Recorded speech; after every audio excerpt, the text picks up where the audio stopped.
అయా రాష్ట్ర ప్రభుత్వం గవర్నర్ గారి చేత ఈ రకంగా మాట్లాడించింది ఇవాళ. సరే, నేను వచ్చిన ప్రతిసారి మీరు నీళ్ళ గురించి కొట్లాడిన సార్, జర అసెంబ్లీలో మాట్లాడిన సార్ అని అడుగుతున్నారు.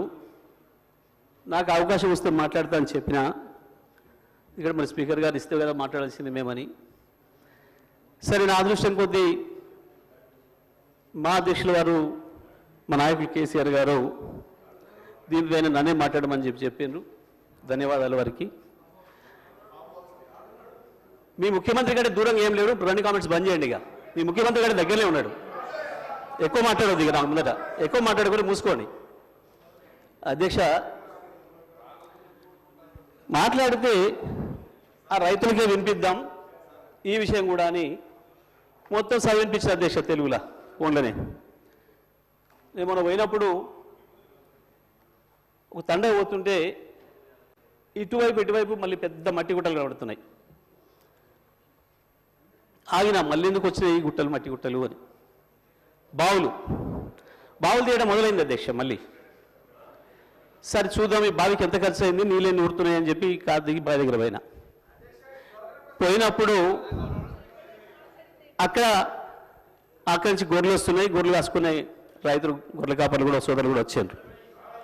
వాళ్ళకే చేసిన అధ్యక్ష. వెంకట్రాములు, రాజయ్య ఇద్దరు ఎందుకు రైతుల గురించి అనేది భయపడుతున్నారు? గొర్రె కాపర్లు రైతులనే భయపడుతున్నారు అధ్యక్ష. వాళ్ళకే మాట్లాడిన అధ్యక్ష నేను. ఎందుకంటే ఇది ప్రజలకు సంబంధించిన బడ్జెట్ కాబట్టి ప్రజలతోనే మాట్లాడినా మీలాగా కమిషన్లు ఇచ్చినట్టు మాట్లాడలేదు. నేను రైతులతో మాట్లాడిన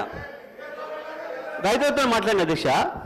మా వెంకటరామయ్య, మా రాజన్న ఇద్దరికి వినిపించిన, మా రవినాయక్ కూడా వినిపించి ఇది ఏం మాట్లాడలేదు దీని మీద, నేను ఎట్లా అనిపిస్తుంది అని అడిగిన. ఇలా మీకు అర్థం కాదే ఉంది సార్. దీంట్లో మా ఊర్లే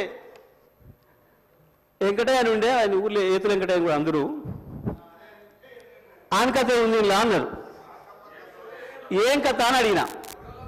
ఏ లేదయ్యా, ఒకరోజు పొద్దున్నే ఆయన భార్య సర్పంచ్ కాడికి వచ్చింది. ఆయన భార్య సర్పంచ్ కాడికి వచ్చి కంప్లైంట్ చేసింది, మా వెంకటయ్య నన్ను కొట్టిండు, జర పిలిపించి మాట్లాడమని చెప్తే ఆయన పిలిపించిండ్రు పెద్ద మనిషి. ఎందుకు కొట్టి ఏం సంగతి అని అడిగితే, నేను మా అమ్మగారింటికి నువ్వు పాలు వేయద్దుమని అన్నాడు. నేను పోస్తా అన్నా.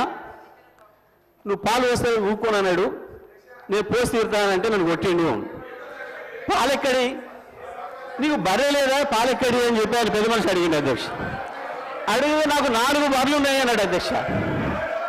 ఈ 4 బర్రెలు ఎక్కడిదా, నీకు ఒకటి కూడా లేకపోయా? మా ఊరందరం చూస్తే 50 మంది ఉన్నాం, అందరూ కలిసి నీకు బర్రెలు లేవా ఎక్కడిదా అంటే,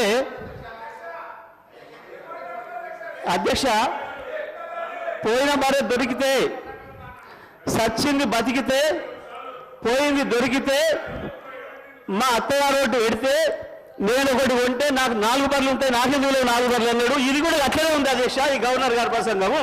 అంతకు మించి ఒక అక్షరం కూడా తేడా లేదు. ఎక్కడ ఇచ్చారు అధ్యక్ష? రైతులకు రుణమాఫీ చేసినారు, రైతు భరోసా ఇచ్చినారు, 12,000 రూపాయలు నా ఈజీఎస్ కార్మికులకు ఇచ్చినారు, 12,000 రూపాయలు నా ఆటో కార్మిక సోదరులకు ఇచ్చినారు, 2,500 రూపాయలు మా మహాలక్ష్మి అక్క చెల్లెలకు ఇచ్చినారు, రైతులకు బోనస్ ఇచ్చినారు, తోం బంగారం ఇచ్చినారు. ఏది ఇచ్చిన అధ్యక్ష? నా విద్యార్థి సోదరులకు స్కూటీలు ఇచ్చినారు అధ్యక్ష. 2 లక్షల ఉద్యోగాలు ఇచ్చి సంతోషంగా పెట్టినారు. ఎక్కడిచ్చిన అధ్యక్ష? ఎక్కడిచ్చి అధ్యక్ష